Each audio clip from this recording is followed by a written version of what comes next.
Les Insoumis ont lancé ont impulsé ne la le- création d'un nouveau média qui s'appelle Le Média. Ne le dites pas comme Voilà. ça. Il y a des gens, notamment Sophia Chekio, qui s'occupait de la communication de la campagne de Jean-Luc Mélenchon, qui est une amie très chère, et d'autres gens, je pense à Gérard Miller que vous connaissez, et puis beaucoup d'autres gens qui ont jugé au lendemain de cette présidentielle qu'il y avait l'espace pour lancer un nouveau média qu'ils ont appelé Le Média, dans lequel j'ai des amis, mais aussi ça a intéressé beaucoup de gens de toute cette sphère, on va dire, de gauche, écologiste, etc. C'est pour ça que je dis de Philippe Poutou, qui n'a pas appelé à voter Mélenchon, vu qu'il a appelé à voter Philippe Poutou, jusqu'à Arnaud Montebourg, qui n'a pas non plus appelé à voter Mélenchon, qui sont retrouvés dans ce projet.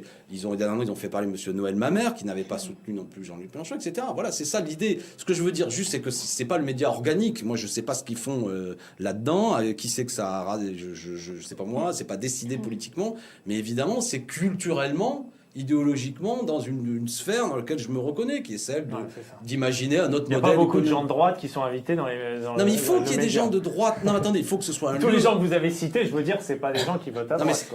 Oui, mais le média, là où il faut que ce soit un lieu d'expression, et j'espère, je sais pas ce qu'ils ont prévu quand ils font des débats, qu'il y a aussi des gens de droite qui viennent s'y exprimer. C'est pas la pluralité, la plus exemplaire non plus. Enfin, je veux dire. Par rapport à quoi? Non, je veux dire. Non, mais comme, si vous voulez, on va... Alors, au moment des élections, vous allez avoir des problèmes si on comptabilise le décompte des temps de parole, ça va être compliqué. Non, mais vous parlez de choses. S'ils ont des invités, il va de soi qu'ils ont intérêt à avoir des invités, à inviter tout le monde, pour que tous les points de vue soient exprimés. Mais d'une rédaction... Mais vous savez, vous pensez que je vais prendre BFM ou CNews, il n'y a pas une idéologie derrière? Non.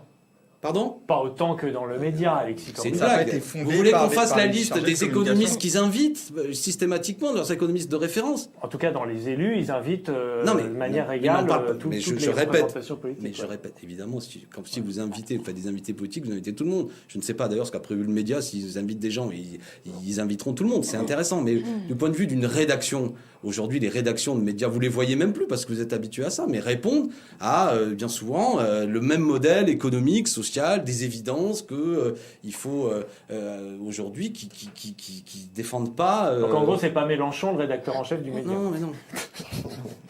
Non, mais il faut leur souhaiter bon vent parce que c'est compliqué. C'est un nouveau média. Puis voilà, puis ça se complétera avec d'autres choses. C'est sur les réseaux sociaux. Si on n'aime pas, on regarde pas. Mais...